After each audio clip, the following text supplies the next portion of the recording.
A loira estava levando. O tema da mensagem desta noite é: a ninguém conhecemos segundo a carne. A ninguém conhecemos segundo a carne. Eu quero que você, se você puder abrir a sua Bíblia, abra em 2 Coríntios, capítulo 5, versículo 16. Você também pode acompanhar aqui. Olha só o que diz a palavra de Deus. Assim que nós daqui por diante a ninguém conhecemos segundo a carne. E se antes conhecemos Cristo segundo a carne, já agora não o conhecemos deste modo. Abaixe sua cabeça, eu quero orar. Senhor, em nome do teu Filho Jesus Cristo, eu quero lhe pedir, Deus, que esta mensagem possa ser profunda aos nossos corações, possa, Deus, abrir os nossos olhos para a nossa realidade espiritual, quem nós somos em Cristo, a realidade daquilo que nós somos perante o mundo, perante, Deus, as nossas lutas, as nossas dificuldades, quem a nossa família é perante os teus olhos, quem o mundo é perante os teus olhos, em nome de Jesus Cristo. Senhor, fala conosco, por favor, que a tua palavra realmente aprofunde em nossos corações, de uma forma que crie raízes dentro de nós, e nós possamos ver essa nova realidade espiritual. Em nome de Jesus Cristo é o que eu te peço. Amém. Amém. Volto a dizer, o tema da mensagem de hoje, querido, essa mensagem, ela pode ser uma mensagem assim reveladora para você. Essa mensagem para o meu coração, ela mudou a minha história, logo no começo do nosso ministério aqui. Foi uma mensagem onde Deus falou muito comigo, a maneira como eu me via, a maneira como eu via as pessoas, a maneira como eu via o mundo, não é? 2 Coríntios 5,16 diz: assim que nós, daqui por diante, a ninguém conhecemos segundo a carne. E se antes conhecemos Cristo segundo a carne, já agora não conhecemos deste modo. Aqui está dizendo, olha só, daqui por diante, a ninguém mais nós vamos conhecer segundo a carne. Eu quero falar um pouquinho com você sobre a nossa realidade espiritual. Antes de eu entrar nos nossos pontos aqui, eu quero que você anote aí, Hebreus capítulo 11, versículo 1. Diz assim: ora, a fé é a certeza daquilo que esperamos e a prova das coisas que não vemos. Vou repetir, ora, a fé é a certeza daquilo que esperamos e a prova das coisas que não vemos. Às vezes, queridos, o espiritual, ele ainda não se manifestou no natural, é o que está dizendo esse texto, né? Porque a fé é a certeza daquilo que nós esperamos e a prova das coisas que a gente não vê. Então, fé é isso. Fé é certeza de algo que você ainda não está vendo, tá? Então, em outras palavras, no espiritual isso já é uma realidade, mas ainda não se manifestou no espiritual, na tua realidade natural, tá? Por exemplo, alguém chega aqui para uma senhora que o marido ainda não converteu e chega e pergunta para ela, né? Minha senhora, o seu marido ele já converteu? Olha só, duas respostas que a gente pode ouvir. A realidade espiritual, a pessoa olhando pela ótica de Deus, ela diria assim: olha, pela fé, eu já vejo meu marido servindo a Jesus. Naturalmente ele ainda não é? Mas espiritualmente ela vê com a ótica de Cristo. Ela vê conforme esse versículo que nós lemos aqui. Ou ela poderia dizer assim: aquele lá, meu querido, aquele lá só pela fé, não é? Em outras palavras, o que ela está dizendo? Ela falou: olha, aquele lá não tem jeito não, só Jesus na causa, não é? Ela está olhando de uma forma natural. Então é isso que eu quero que você entenda um pouquinho, querido. Nós podemos ver a nossa própria vida, a vida do nosso irmão, da nossa família, do nosso esposo de duas maneiras, né? Uma agrada a Deus e a outra não agrada a Deus, tá? Uma agrada a Deus porque diz da realidade que já é no mundo espiritual, e a outra não condiz com aquilo que acontece já no mundo espiritual. São duas respostas diferentes. Por exemplo, eu vou fazer uma pergunta para você, você vai dizer que sim ou que não, tá? Presta atenção todo mundo aqui. Eu vou te perguntar o seguinte: você que está aí, você está sentado na sua cadeira, sim ou não? Alguns lá no fundo não, né? As mamães lá não. Então, isso é o quê? É um fato, sim ou não? Você está sentado, isso é fato. Todo mundo pode ver que você está sentado, amém? Não é? Agora, quantos aqui tem fé bíblica, fé da palavra de Deus, que você está sentado na cadeira?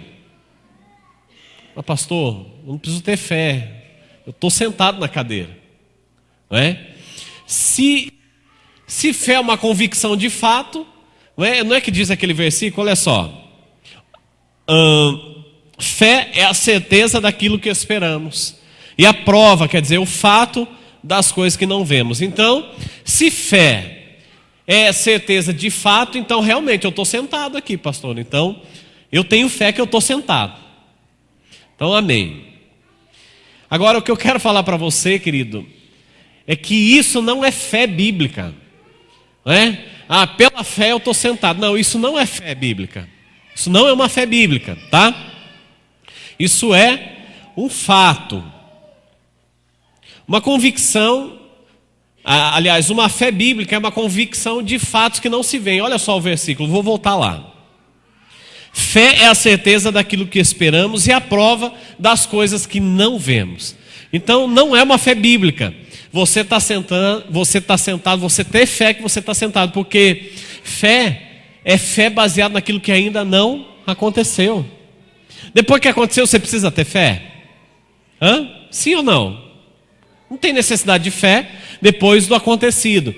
Então, isso não é fé. Você está sentado, isso é um fato, tá? Você não precisa exercer fé. Isso seria uma fé natural, não uma fé bíblica, porque a fé bíblica, ela é uma fé de algo que ainda não aconteceu e é algo que vai acontecer. Agora eu vou fazer outra pergunta: quantos creem que Deus está aqui? Levanta a mão. Amém? Glória a Deus. Isso é um fato, sim ou não? Isso é um fato, né? Por que é um fato? Porque a Bíblia diz que onde 2 ou 3 estiverem reunidos em meu nome, ali eu vou estar, não é? A Bíblia diz que quando nós entregamos a nossa vida para Jesus, Jesus vem morar dentro de nós, então Ele está aqui, não é? Então isso é um fato, baseado no quê? Na palavra de Deus. Nós temos várias bases bíblicas para isso, tá? Então todo mundo crê que Deus está aqui. Agora a minha pergunta para você: quem aqui está vendo Deus com os olhos? Alguém aqui viu Deus sentado aí em algum canto? Então como é que você sabe que Deus está aqui? Pela fé bíblica, amém? E isso é fé bíblica, tá bom, queridos? Essa é a diferença. Então você agora não está olhando com os olhos naturais, mas você está vendo com os olhos espirituais de que Deus Ele está aqui, tá? Agora eu quero entrar na realidade. Eu acabei de falar um pouquinho sobre a nossa realidade espiritual. A realidade espiritual é aquilo que ainda não aconteceu na nossa vida. Por exemplo, Deus te garante muitas vitórias, muitas promessas na Bíblia, sim ou não? Várias promessas. Promessa de salvação para a tua família, promessa de cura para você, amém? Promessa, olha, o Reinaldo estava dizendo aqui, promessa de prosperidade, né? Onde as bênçãos vão correr. Talvez você já está vivendo essa realidade natural. O espiritual talvez já se manifestou no teu natural, mas às vezes não. Mas porque não aconteceu no teu natural, significa que no espiritual não é uma realidade. A Bíblia diz que Deus já nos abençoou com toda sorte de bênçãos nas regiões celestiais. Então Ele já nos abençoou, já é um fato. Então no mundo espiritual, você é super abençoado. Amém, queridos? Não é? Então isso é um fato. Agora eu quero que você imagine aqui comigo. Eu vou pegar aqui, só um exemplo aqui. Eu vou dar esse pão aqui, ele não é de verdade, mas faz de conta que ele é de verdade, tá? Imagine esse pão. Eu vou dar esse pão para o Luciano. Vou falar: Luciano, olha só, estou te dando esse pão, viu, querido? Só que eu vou deixar ele aqui. Ele já recebeu naturalmente? É dele? Eu dei. Mas ele se apropriou da verdade para a vida dele? Não. Aí é que está muita diferença, porque nós não somos abençoados. Sabe por quê? Nós ganhamos pão. Deus já nos deu, mas a gente não vai lá e não toma posse, não é? A gente não vai lá e a gente não se apropria. Sobre cada verdade que Deus nos dá, né, existe um passo que nós temos que dar numa direção certa, não é? Por exemplo, você quer ser abençoado na vida financeira? Amém? Qual que é o passo que nós temos que dar? Ser obediente à palavra de Deus, nos dízimos e nas ofertas. Então, quando nós damos passo nessa direção, nós podemos nos apropriar dessa verdade sobre a nossa vida. Amém? Outra coisa, em Atos diz: crê no Senhor Jesus e será salvo você e os da sua casa. É uma realidade quando você creu em Jesus, quando você entregou a sua vida para Jesus, que a tua família foi salva. Mas pastor, faz 10 anos e metade foi, metade ainda não. O que a palavra de Deus diz? Se você crer, todos vão ser salvos. Então isso vai acontecer. Então isso é fé, querido. Fé é você se apropriar das verdades de Deus, não é? Do mundo espiritual pro seu natural. Amém? Você está conseguindo me entender? Amém, queridos? Não é? Agora, isso eu queria fazer um pano de fundo aqui para você. A primeira coisa que eu quero falar com você, exatamente porque eu estou falando contigo dessa realidade, essa realidade espiritual, que o mundo espiritual existe ou não existe? Nós não vemos, né? Mas nós só conseguimos ver com a fé bíblica, querido, só acreditando na palavra de Deus, né? Para alguns têm certa dificuldade de entender, porque não treinam a fé, não começam a se treinar para ver manifestando isso na vida, mas que a realidade espiritual existe, ela existe, isso é um fato. Querido, essa final de semana estava jantando na casa de um casal muito legal, e o irmão estava falando, né, sobre as coisas que aconteciam no interior, cada coisa que acontecia, né? Então, ele disse o seguinte, ele falou: olha, eu vi as histórias, e eu dava muita risada, tirava a sarro do pessoal, até que eu presenciei vários fatos, né? Então, queridos, o espiritual existe sim, né? Tanto para o lado bom, como para o lado ruim, ele existe. Mas a Bíblia diz que quando você entregou a sua vida para Jesus, por isso que é importante você entregar a sua vida para Jesus. Quando você entrega a sua vida para Jesus, você passa a ter os direitos do próprio Jesus, tá? Você passa a ter os mesmos direitos. Mas amém, deixa eu entrar aqui mais profundo aqui um pouquinho com você. Primeiro ponto, eu quero que você anote, querido, essa realidade foi o que mudou a minha história, então anote, né? Medite nessa palavra na sua casa, e você vai ver que a sua vida não vai ser mais a mesma, porque a minha não foi, tá? Eu garanto que a sua vida não vai ser mais a mesma, eu lhe garanto isso. Olha só, o primeiro ponto nosso: nós não devemos conhecer a nós mesmos segundo a carne. Repita isso comigo, 1, 2, 3 e... Nós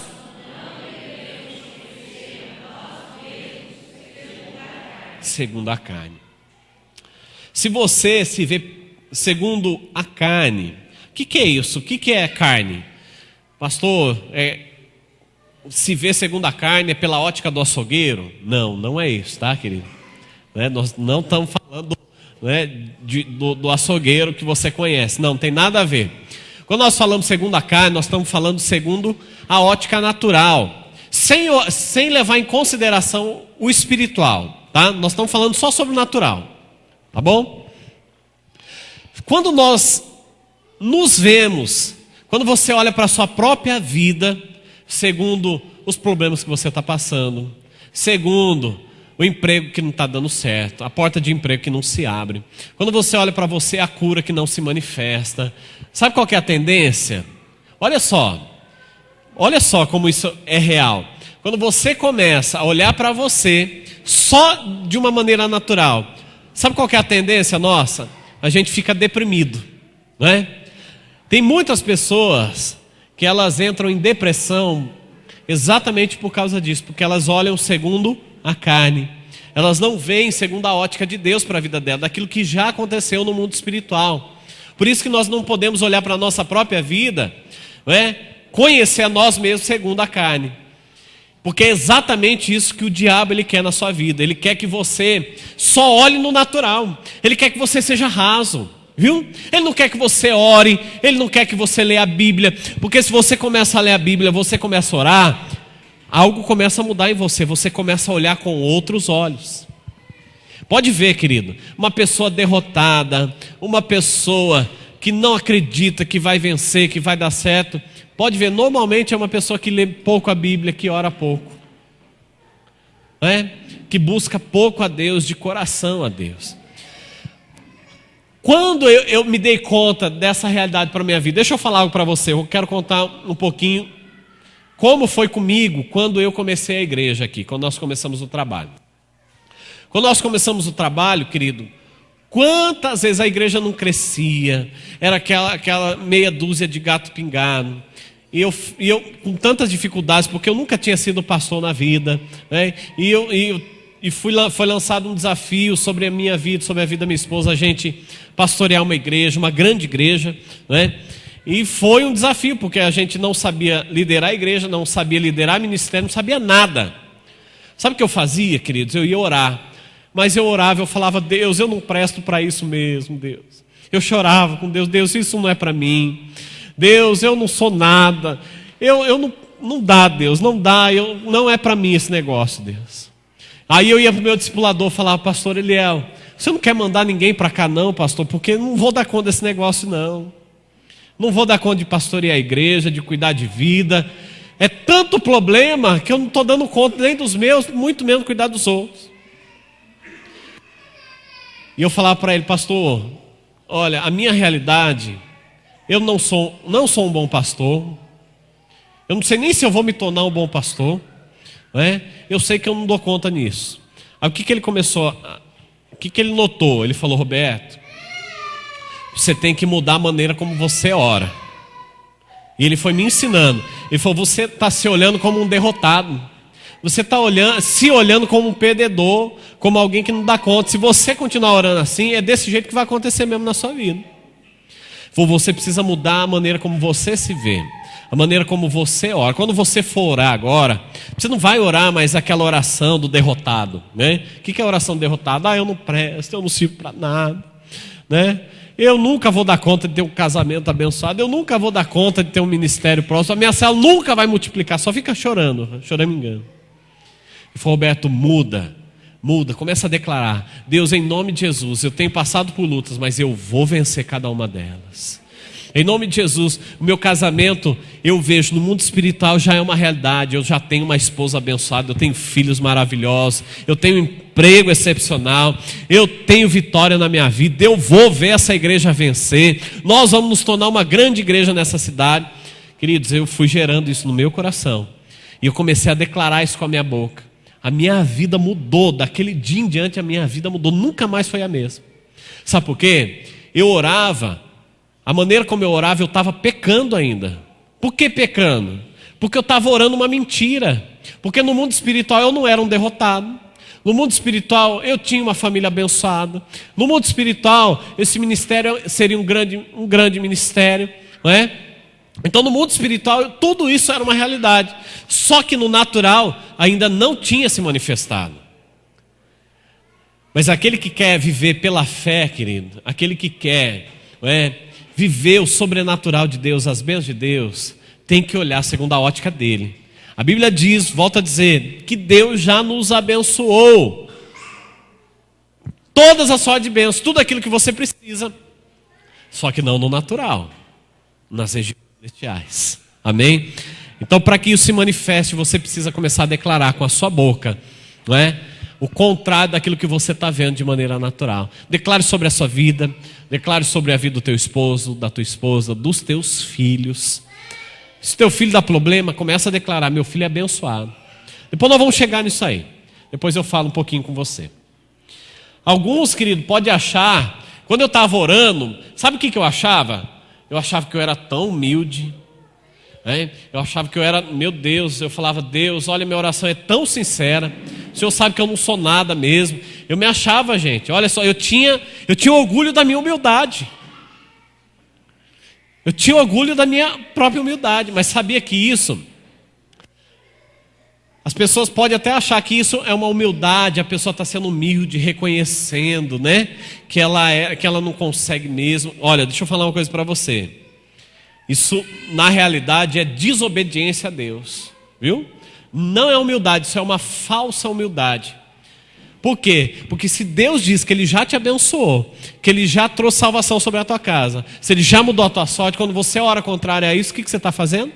Desobedecendo a Deus. E qualquer desobediência a Deus é pecado. Olha só, presta atenção. Eu estou falando algo muito profundo com você. Talvez a tua oração está sendo um pecado quando você ora. Já pensou nisso, gente? Nós temos que saber até o que nós oramos, para que a gente não venha desagradar o coração de Deus. Já pensou? Deus lá no céu, Ele envia, pensa comigo, querido, Ele ama tanto você, Ele vê toda a humanidade sendo oprimida, Ele envia o Filho dele, Jesus Cristo, para morrer em você. A Bíblia diz que Ele pôde ter vitória sobre o inferno, sobre o diabo. A Bíblia diz que Ele entregou autoridade sobre a igreja de Jesus, eu e você. Toda sorte de bênção Ele nos deu. E quando você vai orar, você fala, Deus, eu não presto nada, nada vai dar certo, eu nasci para ser um perdedor. Como é que Deus olha numa situação dessa? Já parou para pensar? Deus olhando e fala, poxa vida, olha, tudo que eu fiz por esse meu filho não está adiantando é nada, porque ele não se vê como eu já fiz para ele. Ele não consegue se enxergar da maneira que eu fiz. Tudo aquilo que eu já dei ele não consegue enxergar. Você tem que orar o seguinte, esse é um grande segredo na tua oração, no teu devocional. Quando você for orar, fala, Deus, abre os meus olhos espirituais para que eu possa ver quem eu realmente sou em Cristo. Ora, quando você for ler a Bíblia, ora, fala, Deus, abre os meus olhos espirituais, eu quero ver a realidade espiritual de quem eu sou. Amém? Você está entendendo, querido? Glória a Deus. Você também tem que chegar à realidade espiritual de quem você é em Cristo. Em Cristo. Presta atenção aqui comigo. Você está vendo isso aqui? O que é isso aqui, querido? Pode falar aí. Uma folha de papel. Eu quero que você imagine o seguinte, você é essa folha de papel, tá? Agora imagine que a Bíblia, isso aqui representa Jesus, tá? Esse aqui somos nós, esse aqui é Jesus. A Bíblia diz que nós estamos assim, ó. Cadê o papel, queridos? Tá onde? Onde é que o papel está? Vamos lá, onde é que o papel está? Dentro de quem? Dentro da Bíblia, querido. Você está onde? Então, quando o diabo olha para você, o que ele vê? O que ele vê? Pode falar mais alto. Jesus, ele não vê você. Talvez aquele folha de papel você fala, é você orando, eu não sou nada, eu sou uma folha de papel, Deus me perdoa porque eu sou uma folha de papel em branco. Só que o diabo não vê dessa forma, ele vê você aqui dentro, ó. Ele vê você cheio de Jesus, Você está dentro de Jesus. Olha só, impressionante, É o que diz a palavra de Deus. Então, nós estamos falando de quem? De quem é que nós estamos falando? Quem que é a Bíblia aqui está representando nessa ilustração? O que Jesus fez? O que Jesus fez? Ele venceu, não venceu? Ele venceu o diabo? O que você está fazendo então quando você está dentro de Jesus? Você também vence o diabo. Jesus, ele trouxe cura para a humanidade, cura física, cura espiritual, cura emocional. Quando você está dentro de Jesus, dentro dessa realidade, o que acontece sobre a tua vida? Você é curado. A Bíblia diz que ele já nos entregou a nossa família inteira, a glória de Jesus. Quando nós estamos dentro dessa realidade, quando nós realmente estamos dentro de Jesus, tudo muda. Tudo muda. Queridos, eu me recordo uma vez. Uma vez eu fui orar com um rapaz, ele estava endemoniado, E eu lembro que nós estávamos, antes disso eu estava no encontro com Deus. Eu não era... há muito tempo atrás, nós fomos no encontro, estava orando com o endemoniado e nada do demônio sair, gente. Eu falei, Deus do céu, o que acontece que esse demônio não sai, né? Ora, não sai. Aí depois de muito tempo, Deus veio falando comigo, né? Por que não tinha acontecido? Porque eu não tinha fé o suficiente, né, para expulsar aquele demônio. O que eu aprendi? Outra vez nós fomos orar com um rapaz aqui perto, inclusive, e estava super endemoniado, nós fomos orar com ele, e na minha mente veio essa lembrança, não é? De que eu tinha orado e não tinha expulsado, mas Jesus, ele começou a falar no meu coração. Por quê? Ele começou a me lembrar mais ou menos essa ilustração, que não era eu que ia expulsar aquele demônio, era o próprio Jesus que estava em mim, não é? Quando eu entendi essa realidade, queridos, fui orar com aquele cara que estava endemoniado lá, o demônio realmente ele foi embora dessa vez. Quando nós entendemos a realidade de quem nós somos em Cristo, tudo muda. Até o diabo sabe disso, sabia? Da outra vez eu orei, e eu estava com tanta vontade que o diabo saísse, gente, mas não saiu, porque não era a minha vontade. Não é? Eu fiquei assim furioso comigo mesmo, com a situação. Falei, Deus, como é que pode? Eu filho teu e o demônio não quer sair. Está errado esse negócio aí. Eu não estou vivendo uma vida em pecado, não estou uma vida errada. E por que é que não vai embora esse demônio? Porque, queridos, nós temos que nos enxergar dentro de Jesus. A Bíblia diz que maior é aquele que está em nós do que aquele que está no mundo. Maior é aquele que está em nós. Então qualquer demônio tem que ir embora. Qualquer realidade espiritual tem que se manifestar no natural, se você entender isso. Amém? Então quer dizer uma coisa para você. A tua história ela pode mudar sim. Se você se colocar dentro de Jesus e não sair, a tua história vai mudar, viu? Porque as promessas de Deus vão se manifestar na tua vida em nome de Jesus Cristo. 2 Coríntios 5,17 diz, portanto, se alguém está em Cristo, é nova criação. As coisas antigas já passaram, eis que surgiram coisas novas. Se alguém está onde? Em Cristo. É uma nova criatura, outra versão diz, né? Inclusive, querido, olha só, nós estamos tendo curso de nova criatura. Se você quiser entender todos esses princípios que eu estou falando, não é? Venha domingo às 5 horas, venha para o nosso curso de nova criatura com o pastor Eibe. É muito bom esse curso de nova criatura. Quem já fez aqui sabe que ele é muito, muito bom. E mostra muitas realidades, né, de quem nós somos em Cristo. Isso é muito legal, então eu quero te desafiar, tá? A Bíblia diz que então nós somos nova criatura, as coisas antigas já passaram, eis que surgiram coisas novas. Coisas novas porque uma nova realidade para a sua vida, para a tua casa, para a tua família, para o teu emprego. Uma nova realidade sobre o teu ministério, uma nova realidade. Amém? Você tem que enxergar a realidade espiritual de quem Cristo é em você. 1 João 4,4 diz, filhinhos, vocês são de Deus e os venceram, porque aquele que está em vocês é maior do que aquele que está no mundo. Foi o que eu acabei de falar com você. Tiago 1,22 ao 25 diz, tornai-vos, pois, praticantes da palavra e não somente ouvintes, enganando-vos a vós mesmos.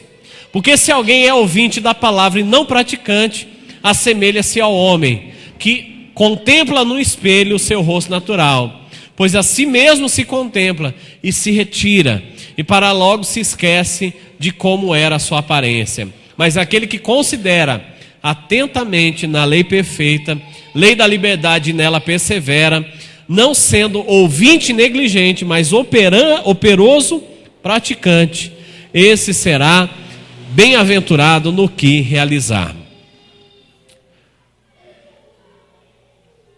Olha só, a Bíblia, ela se torna para mim e para você um espelho espiritual. Quando nós valorizamos a palavra de Deus e nós levamos ela tão a sério, ao ponto de crer nas promessas de Deus e não abrir mão das promessas de Deus para a nossa vida, aquilo que era espiritual, você vai declarando, você vai orando contra isso, o que vai acontecendo? Vai se manifestando na tua vida natural, isso vai acontecendo, né? Por quê? Porque a Bíblia ela se torna um espelho para a nossa vida. Mas qual espelho? Presta atenção. Algumas pessoas dizem que a Bíblia, olha só, presta atenção, a Bíblia diz que a Bíblia se torna um espelho, porque quando nós começamos a ler ela, nós começamos a olhar para a nossa vida e ver os pecados que estão na nossa vida, né? Quanto mais eu leio a Bíblia, mais eu vejo que eu preciso me consertar, mais eu vejo que eu preciso melhorar, amém? Mas o espelho que eu estou falando para você, a Bíblia, ela não deve ser esse espelho. A Bíblia deve ser o espelho, quando você lê, você vê quem você é espiritualmente. E você, a Bíblia diz que você é mais do que vencedor, viu, querido? Amém? Você vivia em pecado, hoje você não vive mais, viu? Você não é mais um pecador, você foi um pecador. Hoje você peca, mas essa não é a tua vida, não é mais o teu estilo de vida, não é? Não é você mais, você não é mais o pecador. Você peca, vez ou outra você tropeça, você peca, você falha, mas esse não é mais você. Agora você, a Bíblia diz que você é uma nova criatura. As coisas velhas já passaram, o pecador já passou. Agora você é muito mais do que vencedor, em nome de Jesus. Antes você dizia, eu não consigo vencer esse pecado. Hoje eu quero até dar uma dica muito boa para você quando você for orar, pedindo perdão dos seus pecados. Olha só, isso é muito interessante. Quando você for orar, você vai falar, Deus, você não vai falar assim, Deus, me perdoa, Deus, porque eu sou um pecador mesmo, eu pequei esse pecado, eu não consigo mais sair desse pecado, vez após vez, eu caio nesse pecado, eu nunca vou conseguir vencer, Deus, me perdoa, me perdoa. Isso parece até bonito de se ouvir, não é? Mas não é assim que você deve orar. Você deve orar assim, falar, Deus, dessa vez eu pequei, eu falhei, me perdoa, Deus, porque essa não é a realidade de quem eu sou em Cristo. Eu não sou mais um pecador, né? Eu peco, eu falho às vezes, mas essa não é mais minha realidade. Em Cristo Jesus eu sou mais do que vencedor. As coisas velhas já se passaram, essa vida de pecado não é mais a minha realidade. Então Deus me perdoa, porque eu não estou vivendo segundo a realidade de quem eu realmente sou. E eu sou liberto, eu sou livre, eu nasci para vencer em nome de Jesus, amém? Então quando você for orar, você vai pedir perdão sim, mas não de que você é um pecador e um derrotado, porque você não é, amém? Diga assim, eu não sou um derrotado, eu sou mais, muito mais do que vencedor em Cristo Jesus, o meu Senhor. Amém, querido? Você é mais do que vencedor, muito mais. Então essa é a tua nova realidade. Segunda coisa que eu quero falar com você. Primeiro, nós não temos que olhar para nós, né, segundo a carne, para olhar para nós mesmos, mas nós também não devemos, pode pôr o segundo, não devemos conhecer os nossos irmãos em Cristo segundo a carne também, né? Também, queridos, a tendência vai ser a mesma.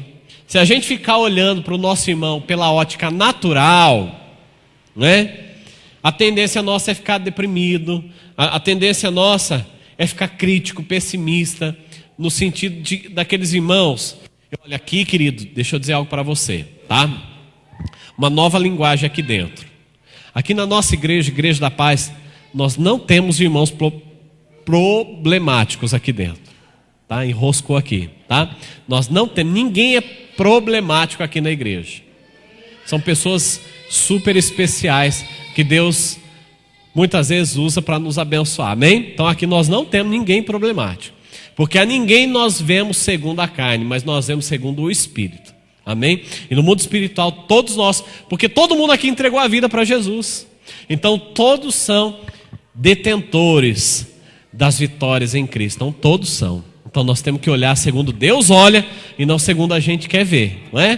Porque a tendência nossa é ver o irmão que está dando trabalho, esse aí é um problemático, né? A gente rotula, né?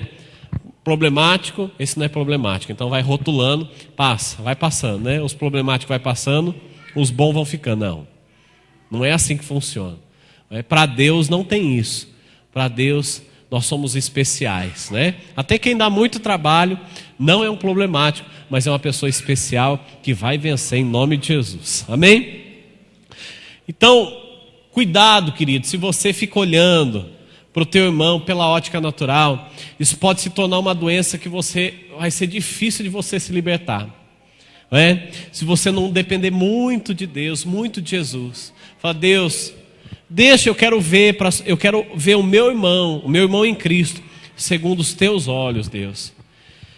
Se a gente não começar a orar isso, querido, nós vamos nos tornar tão crítico, tão chato, a gente vai olhar para o nosso irmão com falta de fé e sem acreditar nele, de que ele vai vencer, de que ele vai dar conta, em nome de Jesus.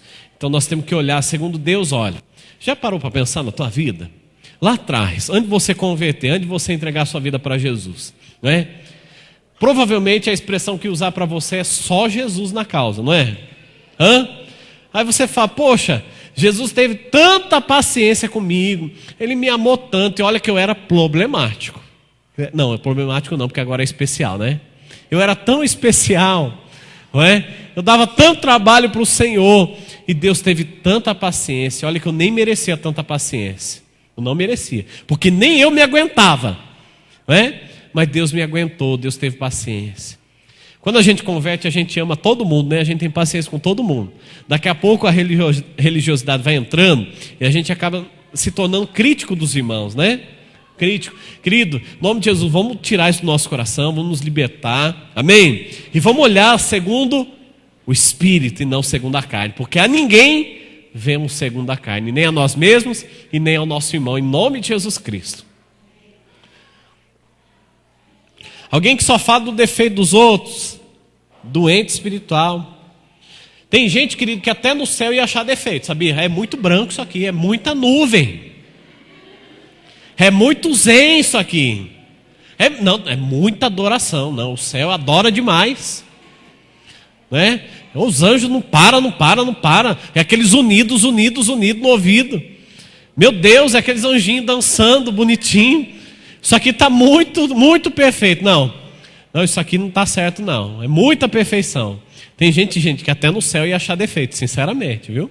Então, em nome de Jesus, olha para o teu irmão. Diga assim para o seu irmão: meu irmão querido, quando você olhar para mim, olha com os olhos espirituais, por favor.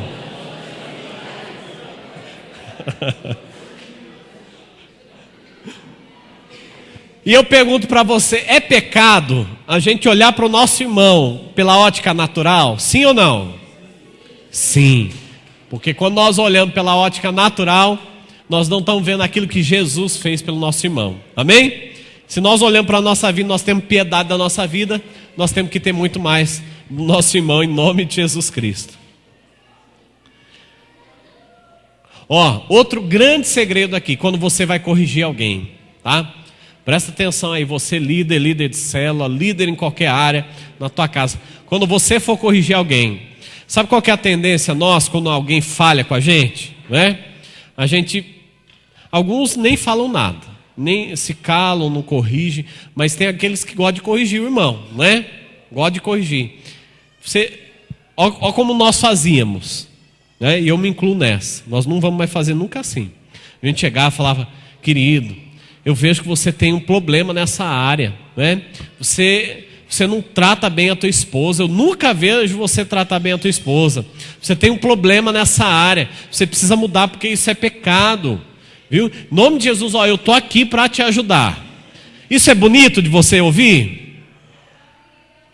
Você está até falando de forma educada, tudo, mas a pessoa ela está recebendo no coração tão triste, né? Poxa, eu sou tão ruim. Agora, olha você tratando a pessoa, tratando ela do mesmo jeito, mas de uma maneira diferente. Você vai chegar nela, você vai falar assim: olha, querido, deixa eu falar uma coisa para você. Você é uma pessoa tão amorosa, você é uma pessoa, né, que trata as pessoas tão gentilmente, mas olha, nessa uma situação que eu vi, que eu presenciei, você agiu com falta de amor com a tua esposa. E você não é assim, querido. O que é que aconteceu? Eu estou aqui para te ajudar. Eu falei a mesma coisa? Falei a mesma coisa, de maneiras diferentes, amém? De uma maneira, a pessoa vai ficar triste, vai ficar com raiva, até sair da igreja, viu, gente? Né? E da outra, ela vai falar: poxa, muito obrigado porque você me corrigiu. Porque, olha, eu não estava vendo que nessa uma área eu estava falhando, não é? Porque quando nós passamos a olhar pela ótica de Deus, pela ótica espiritual, nós vamos ver o nosso irmão de maneira diferente, em nome de Jesus. E terceiro, nós estamos quando você lê aquele versículo, a ninguém devemos conhecer segundo a carne. Naturalmente você pensa, né? Aquele que entregou a vida para Jesus. Eu entreguei a vida para Jesus, o meu irmão entregou a vida para Jesus. Mas e quem está no mundo? E quem está no mundo não entregou a vida para Jesus ainda? Como que eu tenho que olhar ele pela ótica espiritual?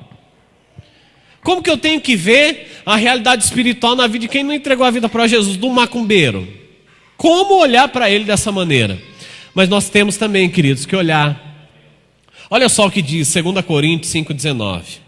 Ou seja, que Deus, vou repetir, 2 Coríntios 5,19, você que está anotando aí. Ou seja, que Deus em Cristo estava reconciliando consigo o mundo, não levando em conta o pecado dos homens, e nos confiou a mensagem da reconciliação.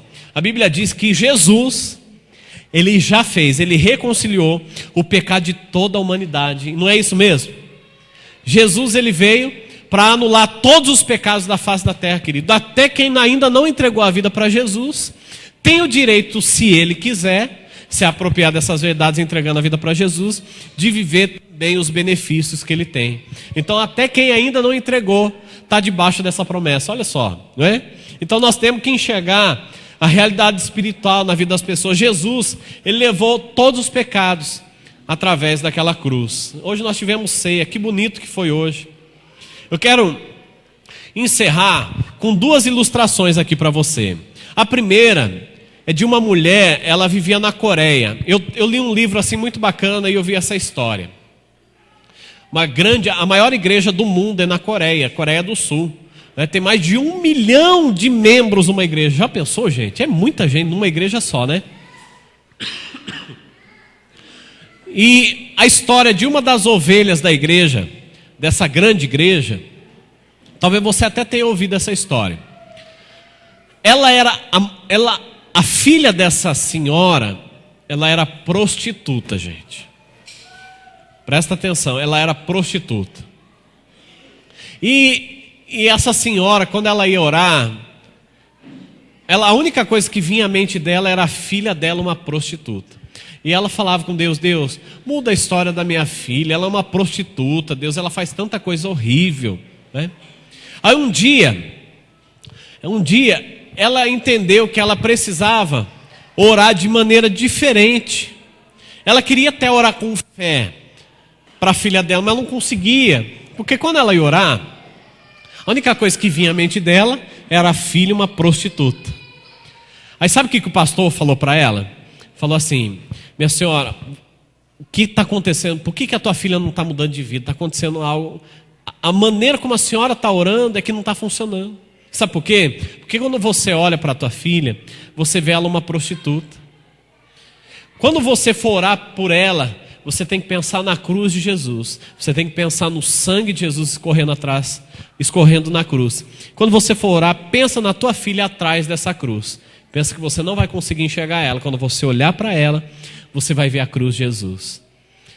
E ela levou isso a sério, querido. Quando ela ia orar, ela pensava na cruz de Jesus. Ela falava: Jesus, o Senhor morreu pela minha filha, não é? Então ela já não é mais uma prostituta, porque o Senhor já venceu por ela, o Senhor morreu por ela, deu a sua vida por ela. Então a salvação é para a vida da minha filha também. Então eu não vejo mais uma prostituta, eu vejo a minha filha atrás da cruz de Cristo. Sabe o que aconteceu?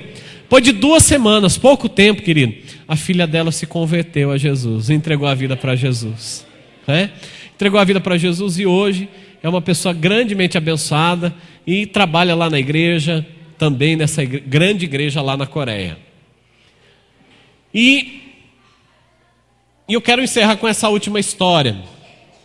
Lá nos Estados Unidos, existem muitas gangues, né?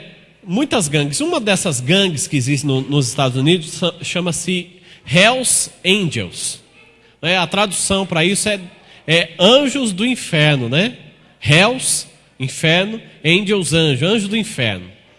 E essa gangue ela é muito conhecida por ser muito violenta nos Estados Unidos. Eles fazem muitos assaltos, matam muitas pessoas, é algo assim terrível. E eles andam com aquelas motos, como é que chama? Essas Harley Davidson, né? Aquele estilo de moto assim. Então eles andam assim com aquelas jaquetas de couro, escrito assim, eles não estão nem aí não. Escrito Hells Angels. A gangue deles é a Hells Angels.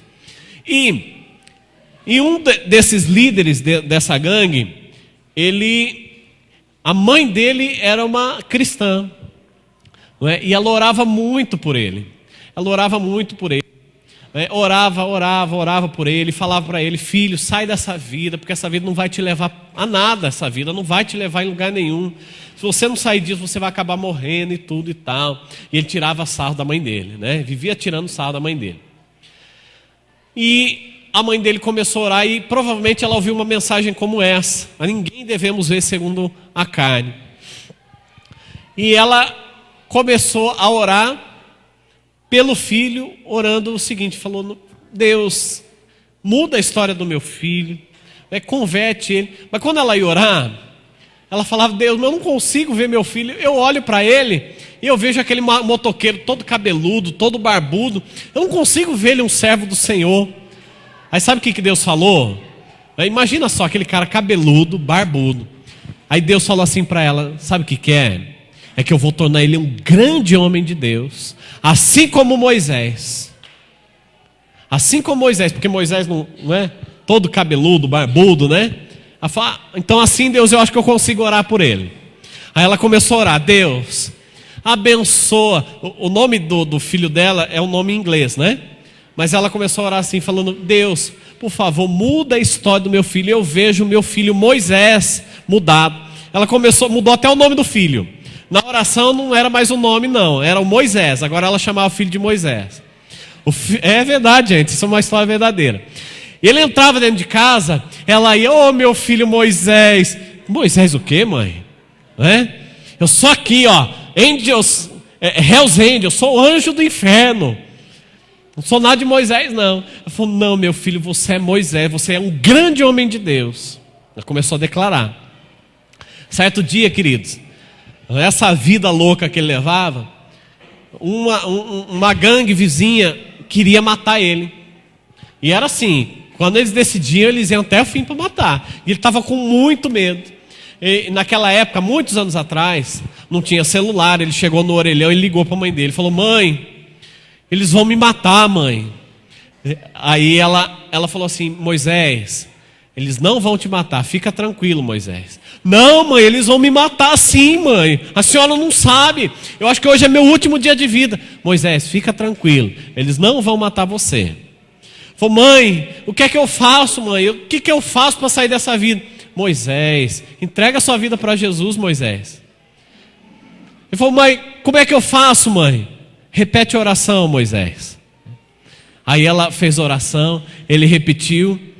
Ele continuou insistindo: mãe, mas eles não vão me matar? Não, Moisés. E o que eu faço agora, mãe? Vem para sua casa, Moisés, vem para casa, eles não vão matar você. Deus falou que você vai ser um grande homem de Deus, pode vir que eles não vão matar você. E ele voltou para casa, ele se tornou um grande homem de Deus, entregou mesmo a vida para Jesus. E hoje ele tem um trabalho assim com uma multidão de pessoas. Ele faz trabalho nos presídios lá nos Estados Unidos e ganhando muitas pessoas para Jesus, né? A maneira como aquela mãe viu o filho e aquela outra como viu a filha, não é? Foi a maneira como Deus fez o milagre na vida deles. Viu, queridos? E Deus quer fazer um milagre na vida da tua família, na sua própria vida. Deus quer fazer um milagre, mas você precisa se posicionar da maneira como Deus te vê no mundo espiritual, viu? Porque você é um grande homem de Deus, uma grande mulher de Deus, viu? Você foi chamado para vencer, você não foi chamado para viver uma vida de derrota, viu? E eu quero declarar sobre a tua vida, presta atenção. De hoje em diante, eu quero dizer algo para você, baseado na minha própria vida. Queridos, quando eu era adolescente, jovem, eu dei tanto trabalho para minha mãe, não é? Mas eu me recordo, algo que marcou a minha vida foi, todo santo dia, sabe o que é todo dia? Durante anos, não foi durante um dia, um ano, um mês, não. Durante anos, eu via minha mãe de joelho, orando e jejuando assim pela minha vida. Todo dia ela jejuava, né?